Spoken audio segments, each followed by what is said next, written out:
A while back, my brother introduced me and our friends to a game called Tat, which is really weird. It's just like a first-person arena movement shooter. There's like 100 billion maps and 100 billion different guns and combinations of each. And it's pretty wacky, it's pretty fun.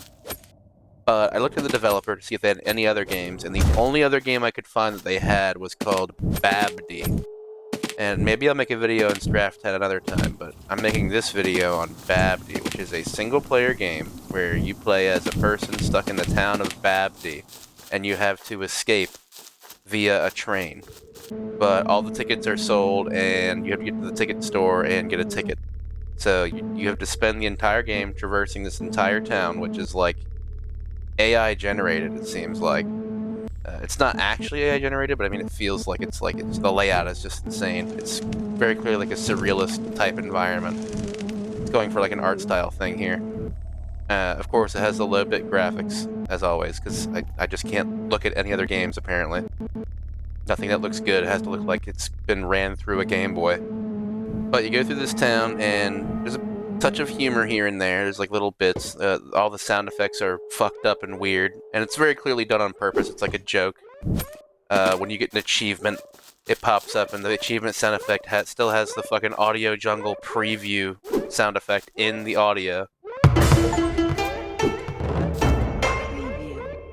So yeah, it's self-aware, at least, I think, at the very least. So you're going across the town, and as you go through the town, people are kind of just directing you to the next point in town that you need to get to. They're just kind of going, you should ask this guy, you should go here.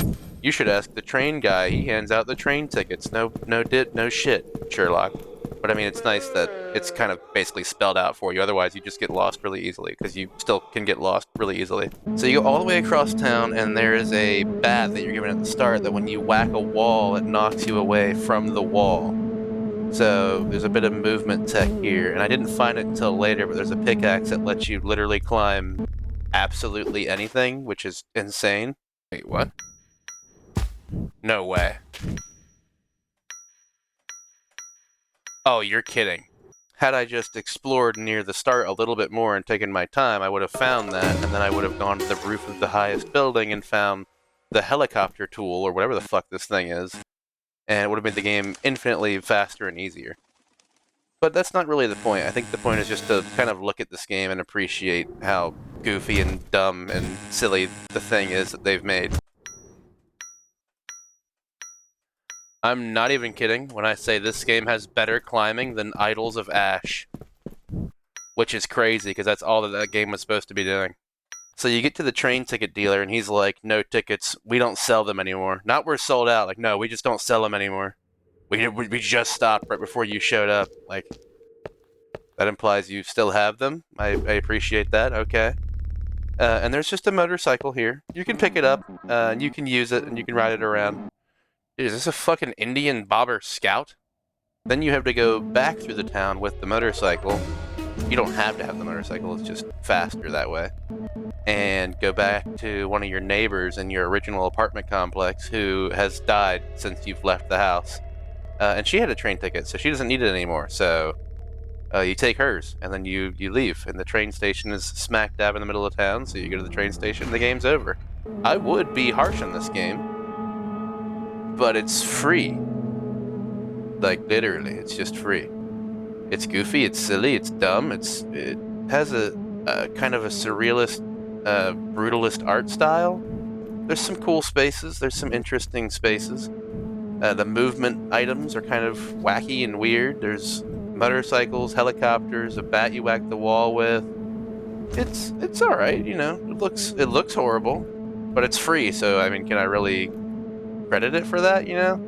Does it really matter? Well, the other game was technically free and it had shitty graphics and you were really rough on that. Well, I was really rough on that game, not just because it had shitty graphics. I was rough on that game because it was shitty. It sucked. I would like to point out that the single movement item pickaxe that lets you climb in this game is more fun and enjoyable to use than any climbing mechanic ever that I used in Idols of Ash. And while, yeah, sure, all the textures are crunched to hell and all the character models are have fucking 4 polygons on them. The game world is at least interesting. There's things to look at. I can tell what I'm looking at.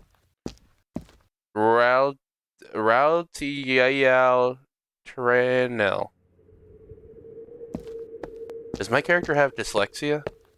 It's not just a giant rock pit with stone rocks in it. There's interesting things. There's things going on. There's characters moving around. I can talk to them. They say silly things. It's not serious. It's not trying to be serious. It's enjoyable. It's free. It's worth. I played it.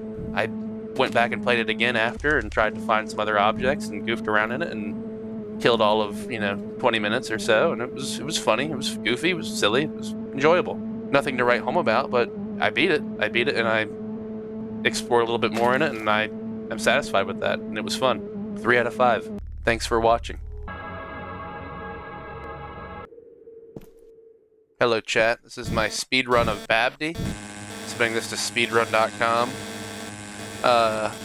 You might notice that the game is a little loud at times. There's a overlaying of several sound effects.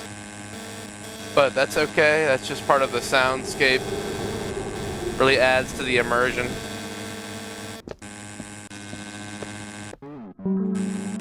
So they have no more tickets, so we have to go back to the start, where the lady who just spawned in is already dead. And her rotting, decaying corpse is drawing in the entire population of flies from all of Indonesia.